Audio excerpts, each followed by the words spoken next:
I'm a Second Amendment guy. I own guns, of course, but I'm okay giving up some of that freedom, right?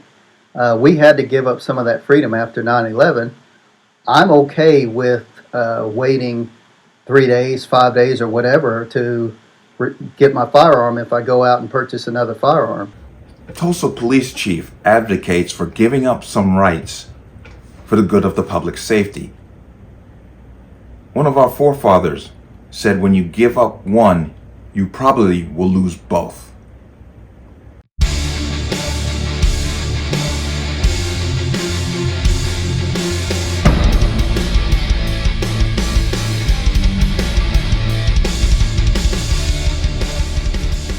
Welcome to another installment of the Connecticut Gun Bench. Today's video is brought to you by P.A.N. Firearms, LLC. P.A.N. Firearms for NRA certification and multifaceted gun training. You can reach us at 203-300-6343 or use our website at www.panfirearmsllc.com.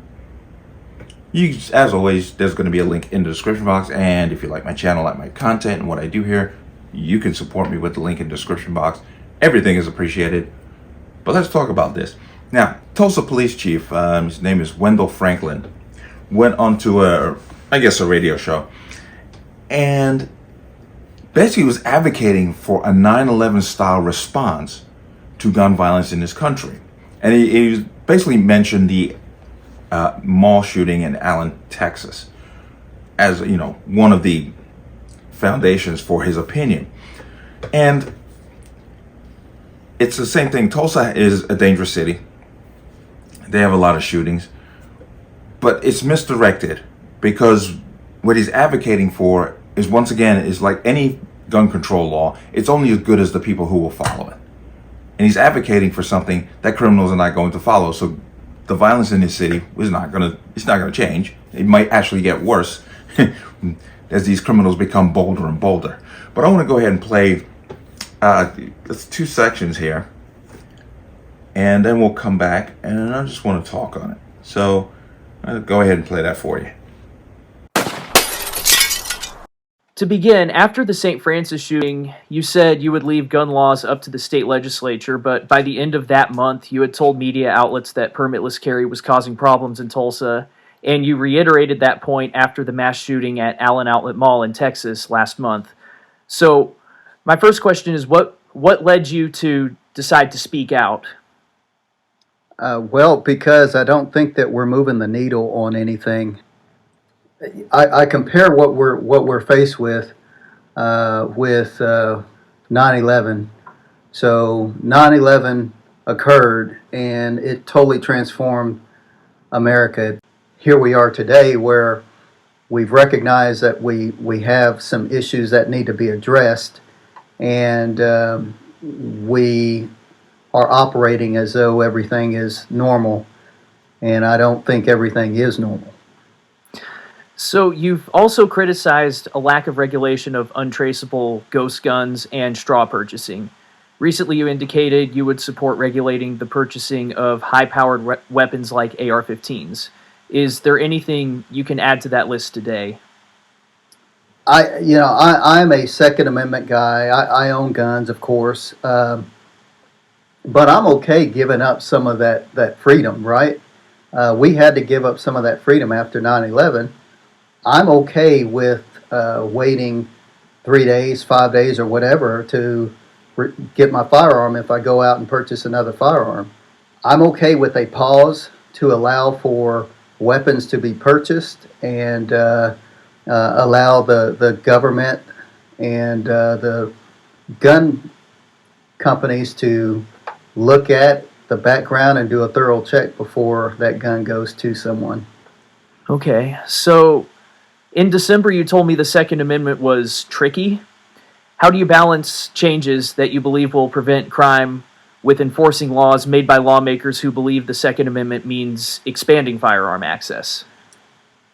Yeah, I think, ultimately, law enforcement, we are the experts. We're the subject matter experts at protecting America, right? Protecting our cities. And, we should be utilized in that manner. So I am charged with protecting this community, and if there are better ways of protecting it, I think we should be looking at those better ways to protect it. Anything that we do, ultimately, we give up something to have that protection. We put seatbelt laws in the place. I'm not exactly sure when, probably the 1980s, I think. It took some time for people to grab hold of that. But if you look today, it is an automatic thing that people put on their seatbelt when they get into a vehicle. You feel uncomfortable not wearing that seatbelt. Again, I think that's where we are today. We're going to have to give up some things, and I think there are some things that we can give up for a safer community. Okay, so you heard that. Now, let me get right to the nitty gritty. He goes, I'm a Second Amendment guy. No, you're not. You're a person that owns guns. It's the same thing a person says, oh, you hear it all the time. I'm an advocate for the First Amendment, but you can't say that. He's doing the same thing. I'm a Second Amendment guy, but I don't think you should own that. Well, you're not a Second Amendment guy. You're just a guy that has some guns. And that's fine. That's fine. But you're advocating for something that's not going to get the results that you want. And it's kind of backwards.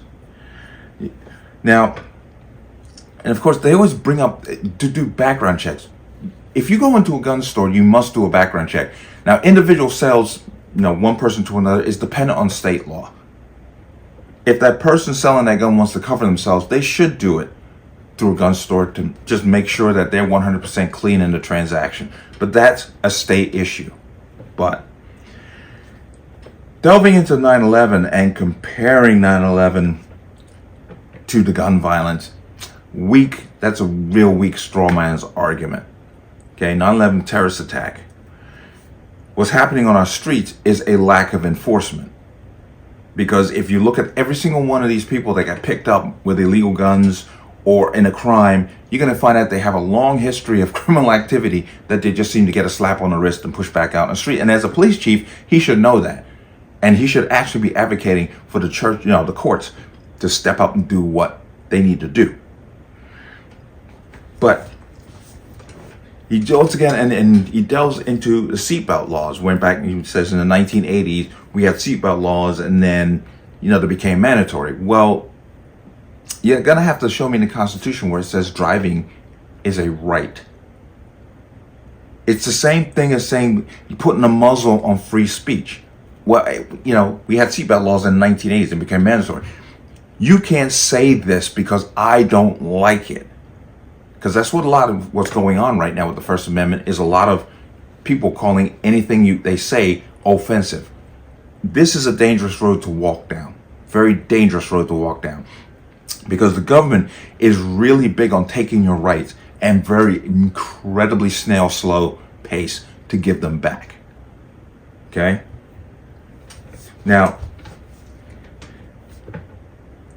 it's an awful argument. There's some things we can give up for a safer society. Well, good people giving up a specific item is not going to make a safer community. Locking up criminals for criminal activity and giving real world consequences for criminal behavior is going to make us safer. But they will not address that because then you start to get into societal problems that we have and community-based problems. And if you start digging into that and start saying, well, we need to come down hard on these people, they're going to start calling you all kinds of names. Because what you're advocating for is going to affect specific communities. And you know what I'm talking about. They don't want to address the real problem because they're afraid of being called names and called racist, bigot, and everything else when you point out the facts of the matter. But I fully disagree with this police chief. Gun control has never been the answer to violent crime. Gun control has never been the answer to anybody's safety. We have gun control and things are getting worse. We have more gun control now than we've ever had and things are getting worse and worse. So maybe we need to stop and have an honest conversation about what the real problems are and address them and stop worrying about being called names for calling things for what they are. Just saying. But But let me know what you think. As always, you can leave your comments in the comment section below. And as always, any statements of violence or statements that lead to violence will be removed. Please like, share, comment, subscribe. Don't forget to hit that notification bell so you're notified the next time a video goes live. I will see you on the next one. Peace.